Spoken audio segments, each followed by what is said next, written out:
Trudeau's babysitter is going to comment on the months that they had to prepare for this tariff war. Let's have a listen. Months to get ready for this. So beyond talking to Americans, what has this country done to make Canada more resilient?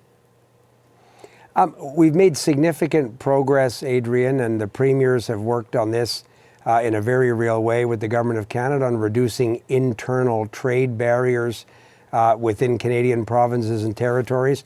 That's one very concrete example, which might add up to 3 or 4% to the GDP of Canada. Very important thing to do.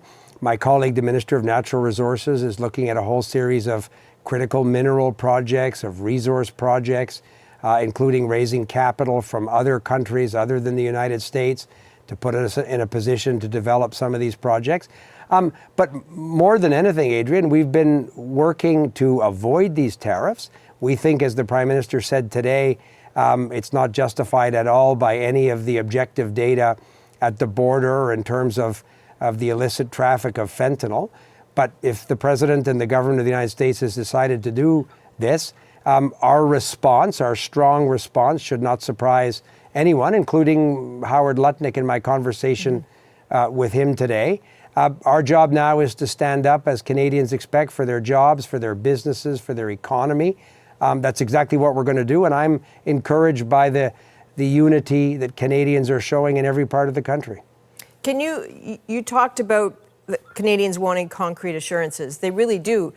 And I hear you with what you're trying to do, but which barriers have come down? Which new markets have opened up? They really want to hear something crunchy here. Yeah, so as Minister of Finance, I removed a number of barriers in the financial services sector. Barriers, what these are, they're exemptions that provinces or territories or the Government of Canada have taken under the Canadian Free Trade Agreement. So 2017, almost 10 years ago, we signed a free trade agreement amongst all of the orders of government in the country. But as you can imagine, every government had a list of things for their own reasons that would be excluded. People think of the trade of alcohol, for example, direct-to-consumer sales of alcohol. That's a visible, obvious one. A lot of it's around government procurement. Some of it's things like a transport truck that leaves New Brunswick and goes to your city in Toronto would have to change first aid kits depending what province it was crossing. I mean, some of these things were just drags on business. So systematically, many of these things have been, the vast majority of these exemptions have been removed by provinces and territories. And I would think we'll have more good news in the next couple of days. You mentioned being in contact with U.S. Commerce Secretary Howard Lutnick. What can you tell us about your discussion with him today? So I've maintained a rather open and frankly cordial relationship with Mr. Lutnick. We met at Mar-a-Lago at the original supper before Christmas with the Prime Minister and the President. I saw him again between Christmas and New Year's, again at Mar-a-Lago in Florida, and we've kept an ongoing conversation. Obviously on the weekend and yesterday, I wanted to talk to him to understand why the President had made this decision when we believe that all of what we were doing with the Americans at the border and in terms of the fight against fentanyl, which is entirely in Canada's interest, we thought that this was well received by the Americans and certainly a very significant effort by both governments. So I had a brief conversation with him earlier this afternoon. I'm going to talk to him again late tonight. I'm confident that we can continue to discuss a way to frankly get these tariffs lifted on Canadian businesses and on Canadian companies and return to respecting the free trade agreement. Lifted. I mean, that's interesting because he told Fox Business that Trump will reach a middle ground with Canada and Mexico on tariffs, and that an announcement to that effect was expected on Wednesday. What does that mean? Again, I saw that comment of Howard's on Fox News. We're not interested in some sort of reduction of the tariffs. We want the free trade agreement with the United States and Mexico respected. And we'll continue to work with the government of the United States on issues once the tariffs are lifted and the respect of the free trade agreement is returned. So, and I said that to Mr. Lutnick, to Howard this afternoon. We'll see what they come back with as a conversation, but this is not meeting somebody sort of halfway or reducing the tariffs. We We want to ensure that Canadian goods and services can enter the United States free of tariffs. And the same thing, the tariffs that we put in place to respond to this unfair attack on our economy will also remain in place until the free trade agreement is respected. So the president posted another message today, I'm sure you saw it, effectively saying, can someone please explain to the prime minister that there will be reciprocal tariffs on retaliatory tariffs by a like amount, which I'm sure you have plenty of adjectives for. But there is an argument that when Canada imposes retaliatory tariffs, it will also hurt Canadians. And a lot of people want to know how this makes economic sense to do this. So I think we have to be honest with Canadians, Adrian, that the same people that say to us we need to defend the Canadian economy, stand up to this unfair American attack on our economy, the retaliatory tariffs will necessarily not be without pain for Canadian businesses. So we're conscious of that. We talked to the premiers about that today. I think everybody understands that.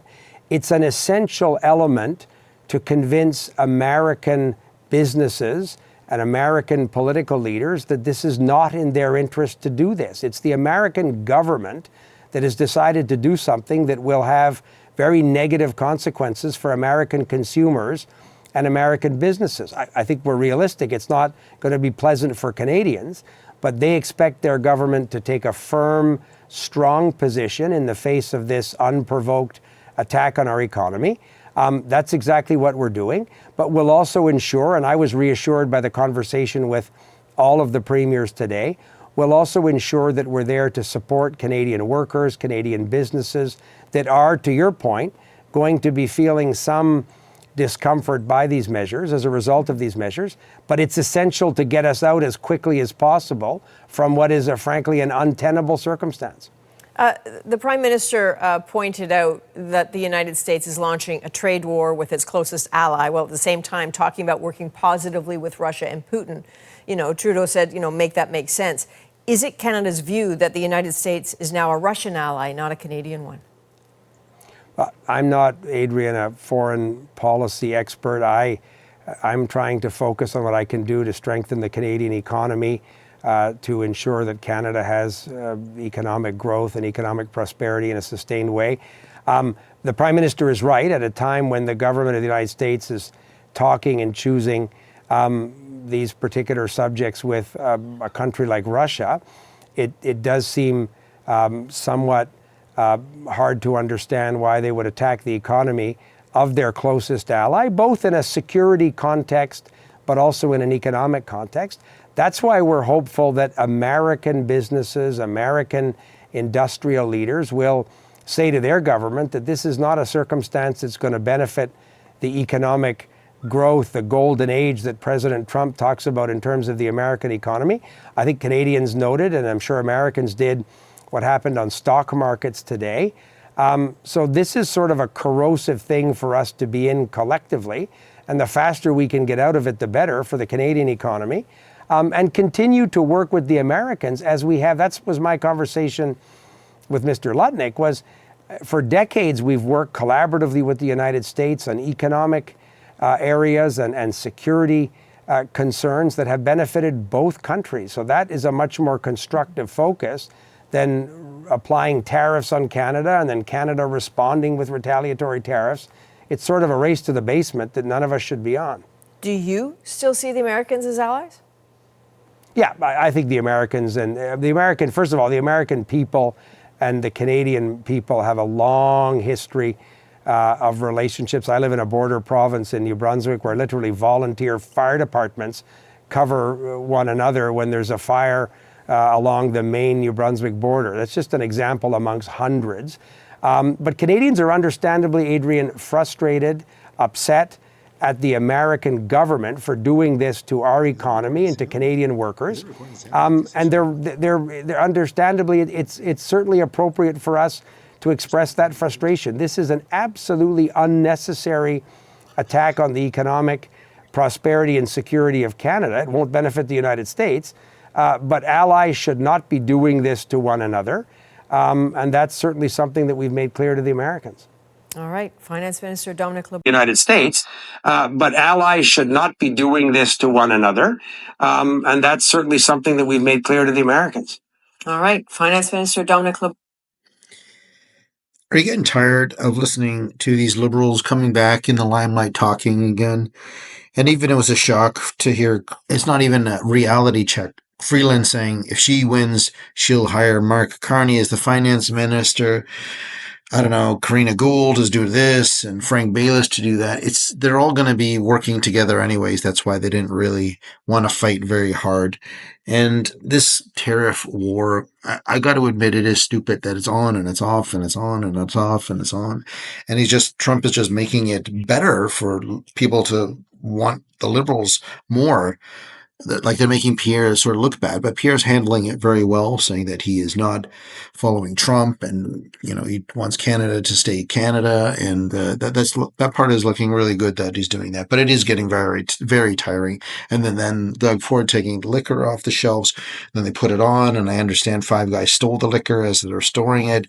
So typical they're not gonna charge them with anything, probably just let them stay in Canada, etc., which is super frustrating what they do that.